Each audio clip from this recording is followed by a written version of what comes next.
1990s, early 1900s, to work in the gold fields like most men did in that time. I also got into politics, and I was elected as a Teller County representative to the Colorado General Assembly. I had a house about 1.5 miles from here on West May Avenue, where I lived with my wife, Ida Mae, and my 6-year-old stepdaughter, Josephine. My story actually begins on the 28th of April, 1913. I got up about 7 o'clock in the morning and went to make a fire in the stove, as we did in those days, to take the chill off. But I was having trouble getting the stove to light, so I thought I'd need some dry kindling from outside. So I went outside to get some dry kindling. In the meantime, Josephine and Ida Mae got out of their beds and came in the kitchen to get warm by the stove when I got going. I came back in with the dry kindling and got the fire going. Then I heard a ruckus outside. We had pigeon coops outside, and I heard the pigeons fussing. So I went outside to see what was causing the commotion. As I stepped out on the back porch, the stove blew up, and it created a hole 4 feet deep in the floor, and it blew out the whole east side of the house. Folks said that they couldn't find a piece of that stove bigger than $50. Well, naturally, everybody came running when they heard the explosion, and the first one they found, of course, was Josephine. They figured poor Josephine was killed instantly by that blast. And they looked around and they found Ida Mae. Ida Mae was about 8 feet from where the stove once stood. She lived for about 15 minutes after the blast. Last thing she said was Josephine.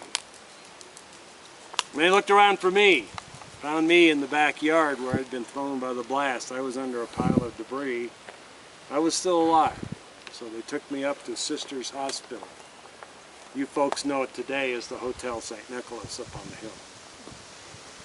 Well, they took Josephine and Ida Mae to Denver at the request of Ida Mae's father for burial.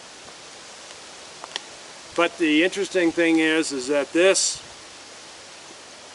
explosion made the New York Times on April 29th, 1913, because of the fact that I was an assemblyman in Colorado. A mysterious explosion. Well, I was in the hospital for a couple of weeks before I could talk, and then the Sheriff Henry Von Poole, a friend of mine, and Police Chief Bonney came to see me, said they had some things they wanted to talk about regarding the explosion in my stove. And they said, Jim, we've been looking into this explosion, and we've come to some conclusions that it wasn't a stick of dynamite in that stove, and it wasn't some black powder bomb that was put in there, but rather we think it was nitroglycerin. And our question to you is, how did that get in your stove? Well, I said, certainly can't think it was me. I mean, for 2 weeks prior to the explosion, I received threatening letters. These letters said, warning, you've been warned, get out of Cripple Creek now or you'll go out on a stretcher.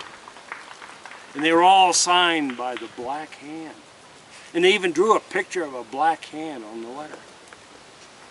I said, if you find the person who wrote that letter, you'll know who did it.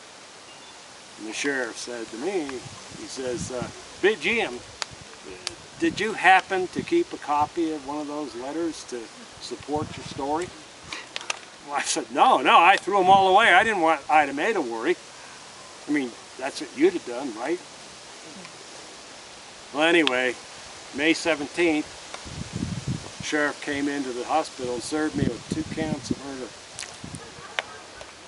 Took me from the hospital and put me in the Teller County Jail. Down in the jail, they have a big central cell block if you go down there and look at it. But that isn't where they put me. They put me in a private cell in the front. If you go in the front door, it's the first room on the left. That was a cell in those days, and that's where they kept me. They called it the padded room. Well, I told them I was innocent. I didn't do it. and I went on hunger strikes. 1 week went by and they ate nothing but oranges. I showed them. Well, long about the 24th of June, I was out for a walk. Well, I should back up a minute. They didn't just let us go out for a walk. The day jailer would take us out for a walk because they had no exercise yard at the jail. There was nowhere to exercise prisoners. So the day jailer, in my case, was a guy named Rudy Weisgarber. And Rudy and I had gotten to know each other because I'd been there for a while. And we'd actually walked from the jail all the way up here. And we were on our way back down to the jail, and I stopped Rudy and said, "Rudy, can I ask you a favor?" He said, "Sure, Jim, yeah, what?" He says, "Well, I got this terrible hangnail, and I was wondering if I could borrow a pocket knife so that I could manicure it."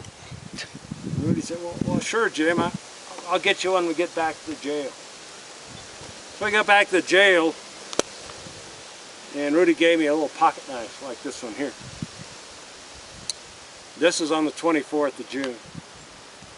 Well, the 25th of June, 8 o'clock in the morning, Rudy come to work. The first thing he does is check my room to see how I'm doing. And he finds me in there covered with blood, the floor covered with blood, and a slice all the way up the front of me. And I wasn't dead, so they took me up to the hospital, called the sheriff and the doctor. The sheriff went up there and said, "Jim, what happened? What happened? Who did this?" I said, "It was Ben and 2 masked men." Well, for you know, Ben was the night jailer and also the brother of the sheriff. It was Ben and these 2 masked men did that. Well, I died 2 days later on the 27th of June. The coroner conducted an inquest, looked at all the facts, deliberated 30 minutes, pronounced it self-inflicted. And then the papers picked it up and said I committed hara-kiri. This is an actual newspaper headline from that time. So I was buried here at Mount Pisgah on July 3rd. And I'm buried here because Ida Mae's father said there was no way he was going to let me be buried next to her up in Denver. But now you folks all know the truth. Don't believe the lies you read in the paper. You all believe me, right? Okay.